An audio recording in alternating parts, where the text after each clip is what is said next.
Malcolm Brown, in your manifesto, you largely defend the administration's record over the last 4 years. Looking forward, what would you say was the single most dynamic or enticing policy that you put forward in your manifesto? Well, obviously, we want to ensure continuity. I think the Liberal Democrat independent administration has worked well in the last 4 years. We hope that it will continue. Now, if we assume that the pandemic will be dealt with successfully, which is probably still a bold assumption, but let's assume for the moment it is, I think then the two issues become, one, keeping the council's finances under control, and secondly, tackling the climate emergency even more seriously than what we have done already. So you are offering more of the same. When I describe the manifesto as basically the no change manifesto, would that be fair? Well, I don't think it would be fair to call it no change. I would prefer to use the word some continuity, because the context of the next 4 years is bound to be different from the last 4 years. Can I give an example and why I think any politician that you interview at the moment who is too clear about what they will do in the next 4 years, I think they will be misleading. It's obvious that government is going to squeeze council core funding in the future. They've already cut by half over the years the amount of money that councils get from government. They do get grants and they do get new schemes that governments dream up. But the basic grant for services, it seems pretty obvious that as part of the round of cuts which are going to follow in due course, Cornwall's core funding is going to be reduced even further.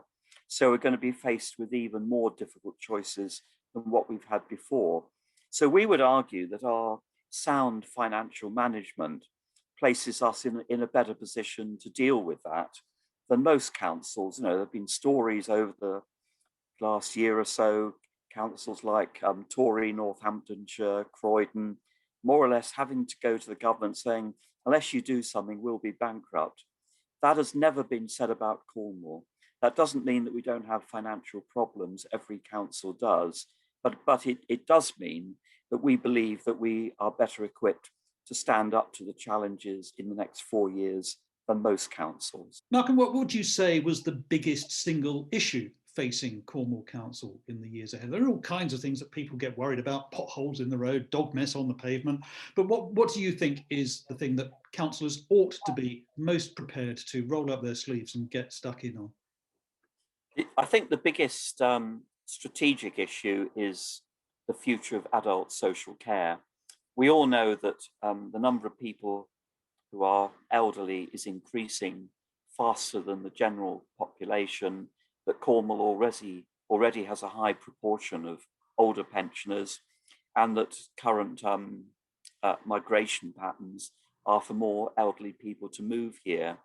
Now, the government hasn't managed to come up with reform of how adult care should be funded, or indeed how adult care and health should be planned together. I think in Cornwall, we've tried to go as far as we can. And every year we've increased council tax by the amount that the government have advised us is necessary to keep adult care under control. And in that respect, we've adopted a similar approach to, say, Conservative Devon, Conservative Somerset, Labour Plymouth.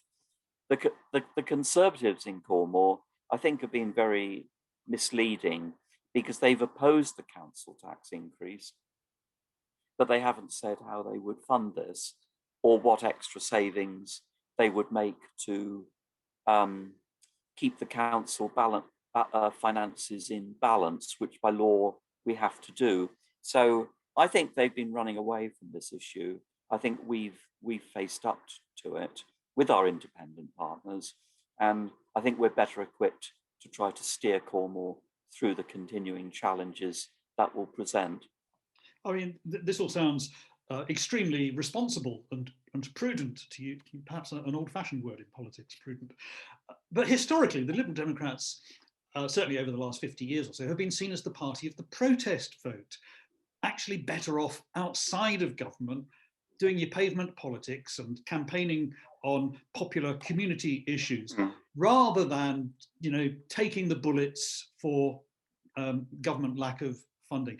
Do you not think that after actually being in power for 8 years, a spell in opposition might not do you bad, might not be a bad thing? No, because if you go into opposition, you have less opportunity to influence things the way that you want to. But ultimately, it all depends on the numbers after the election. 4 years ago, as you know, we finished second in the election in terms of seats to the Conservatives. We expected that the Conservatives would be able to come to an arrangement, probably with the Independents, to form an administration which would have had a big majority. But the Conservatives failed to convince the Independents that it would be good for the Independents to work with them. So they talked to us instead. We came to an agreement about a few key policy priorities and the way in which positions of responsibility would be shared out. We did that very quickly. And in fairness to the Independents, it's worked very well. And, you know, I trust them, but I think they are sensible people. And, you know, I will be very pleased if the numbers after the election mean that something like that is able to continue. Well, we'll come on to the possibility of coalitions in a moment. But before I move on from the, if you like, no change or more of the same thing, David Penhaligon once told me that the most powerful slogan in politics is "It's time for change." Now, given some of the high-profile cock-ups, frankly, over the last 4 years, things like trips to the south of France for a champagne-fueled business meeting, Cormac Gate, email gate, and so on. What do you think David Penhaligon would have made of those kinds of things? Well, I'm probably better qualified than most to comment on what David Penhaligon might have thought, because I was his agent every time he stood for election. And I still believe that the kind of liberalism which I preached goes back to his influence. I think he would have said, keep on protesting about the government, because where I think many people do get confused is that they blame the council for decisions which are essentially forced on us. And I suppose the best example of that at the moment is all the issues relating to planning, where we had to push the numbers up in our local plan so as to get it approved beyond what we thought was right for Cornwall. The government then tried to push it up even more, and eventually they backed off that. But the government's whole approach is to be so friendly to developers, so willing to do deals and all the rest of it, that's where the protest needs to go. And I think what we've done, and I praise Julian German while he's been leader, just as much as Adam Painter when he was leader, they've been responsible. I think they've given the government credit when they think it's been deserved, but they've also been extremely critical when they think that is deserved. And I hope that will continue to be the approach that we will adopt. I'm not surprised that you blame the government, but come on. The government didn't force your administration to send officials to Cannes and drink champagne. The government didn't force the council not to investigate seriously an industrial accident at Cormac. Those were decisions made by the administration in Truro, nothing to do with the government at all. Yeah, yes, indeed. But let's, and I'm not going to shy away from that. The decision to send a delegation to Cannes, I think, has borne fruit. And I've certainly seen reports about the number of contacts that were made. The incident which you call Cormac Gate is still under investigation. And therefore, I think it'd be unwise for any candidate at the moment to comment on that.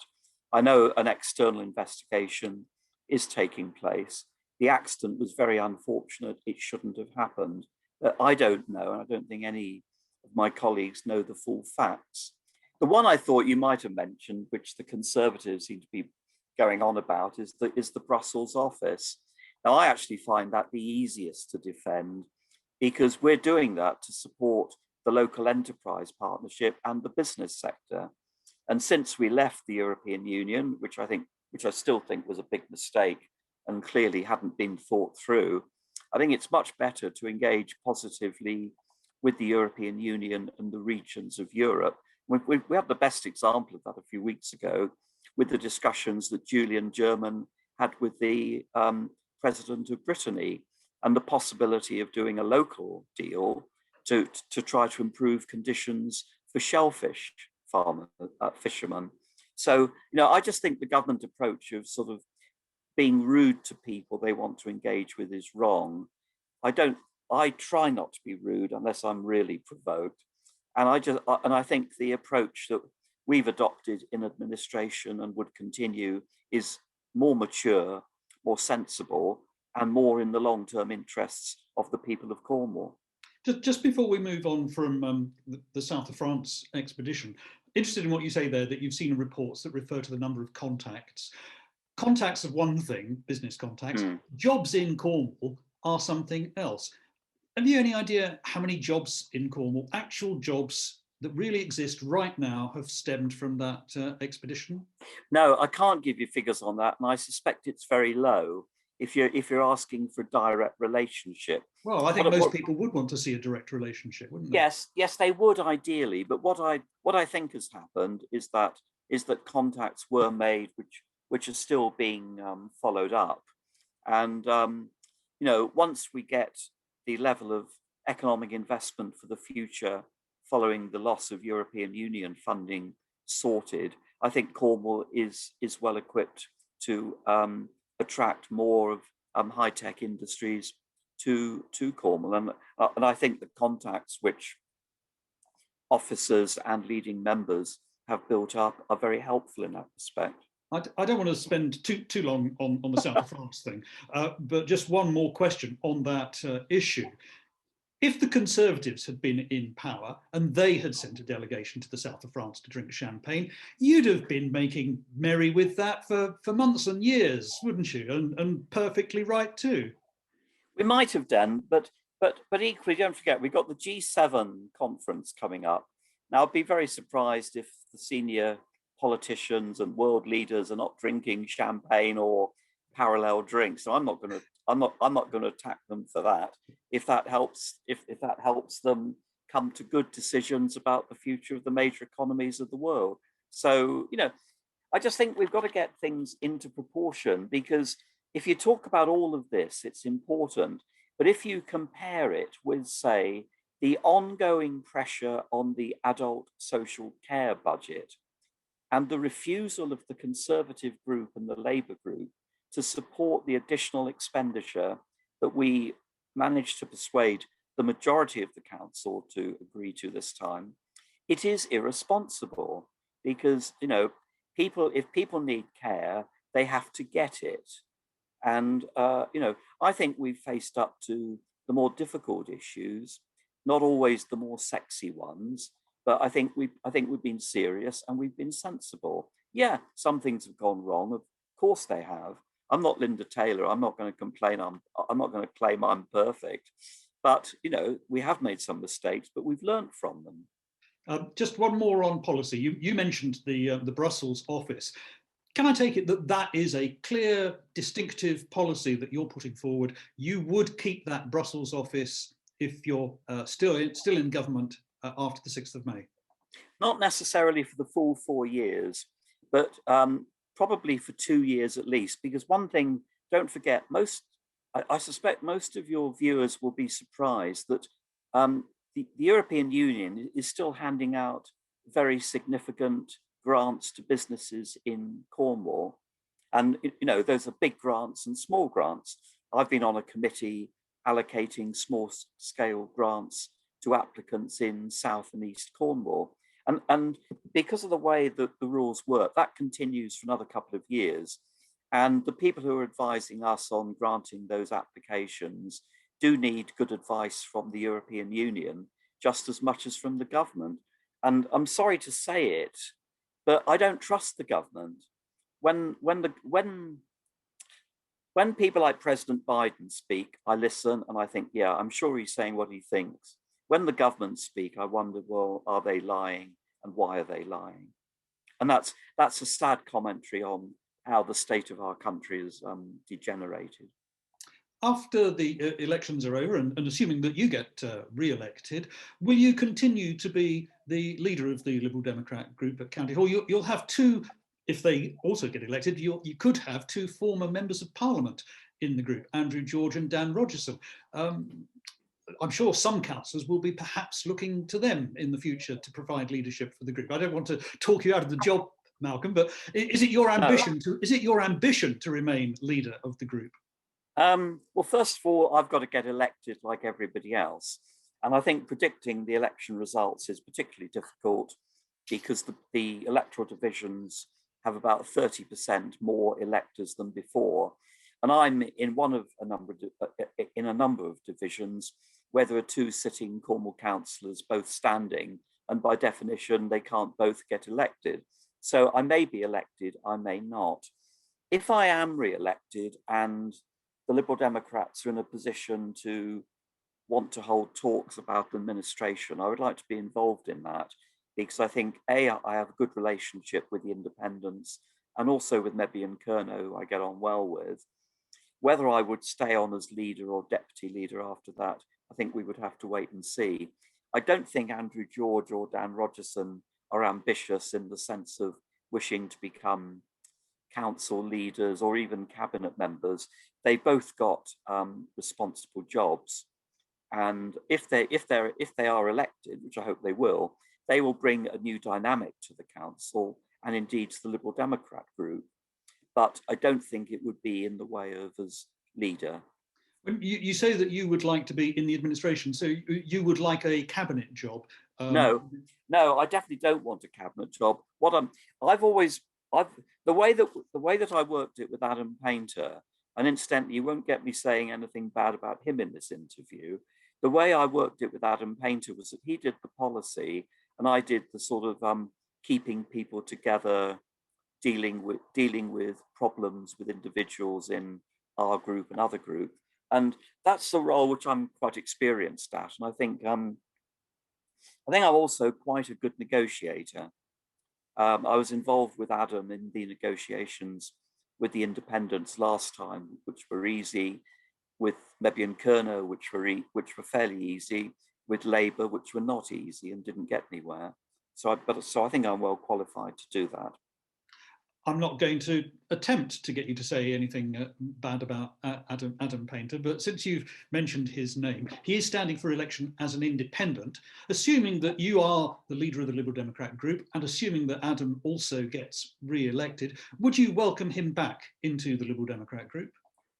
Yes, I would welcome him back into the Liberal Democrat group, and he would be free to do that at any time he applied. But I don't think he will, for reasons which I think are very valid.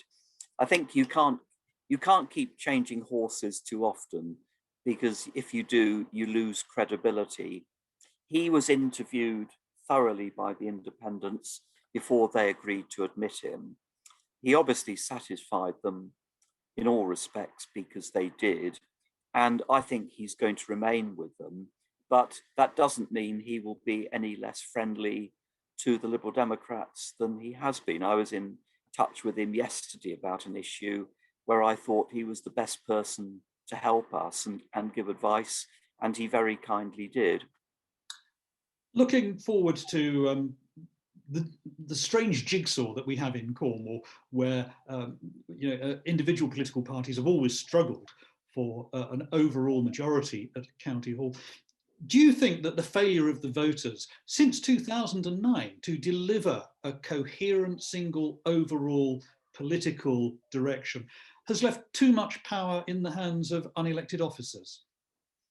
There was obviously always a risk of that, and I think there is a perception that, say, our cabinet members are too friendly with leading officers. But I would prefer that than what I think the Conservative approach is, where I've seen meetings where they've been very rude to officers, very hostile to officers, and I wouldn't be at all surprised if they take control, if they try to get some of the current leading officers to leave. Now, I think that would be bad for Cornwall and bad for a partnership. the chief executive I've dealt with over various matters. I don't always agree with her or with her style, and I'm sure she thinks the same about me. But I believe she's a very genuine person, very hardworking, very capable, and she's proved herself during the pandemic.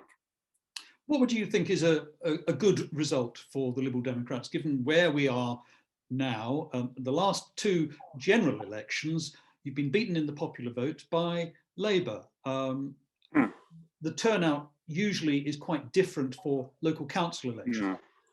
Personally, I would say that factor means that the Liberal Democrats probably will beat Labour in the popular vote this time. But what's your ambition? How would you be able to put your feet up on the 7th of May and say, well, we did better than expected? I think the ambition has to be that the Liberal Democrats and the Independents combined continue to have a majority on Cornwall Council. And I think that is very possible. I don't think the Conservatives will get a majority.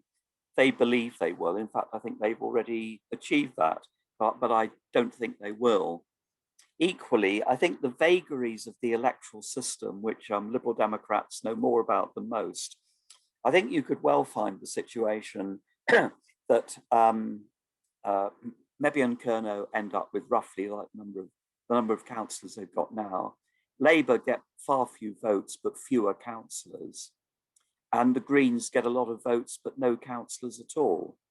They did have one councillor 8 years ago, you will remember Tim Andrews, who represented part of St Ives, but then lost his seat in the following election. Now, they may get the odd one or two, and if they do, that will probably be a good thing, because they will be a ginger group to put more pressure on the council about environmental policies. How many councillors do you think the Liberal Democrats will get? I mean, I've had a look at it. I reckon if you get 15, you've done very well. I am definite that we will get more than that. How many more? I don't. As I said, I think it's all so hard to predict. No, you won't want me to talk about individuals or individual divisions, because well, I'd be delighted if you did. Yeah, but that might get us into problems about electoral law. So I can only talk in generalities. And what I pick up is that a lot of electoral divisions are too close to call, literally, and so therefore, there are always individual electoral divisions where the result is eventually decided by 5 votes, 10 votes, 15 votes. I think last election there was a bit of a cluster of them in Camborne, which last time mainly benefited the Conservatives. It may or may not this time. I don't know. But as I said, my impression is that many of the established independents will win again because they're well known. I'm not sure there's massive enthusiasm at the moment for party politics under any label.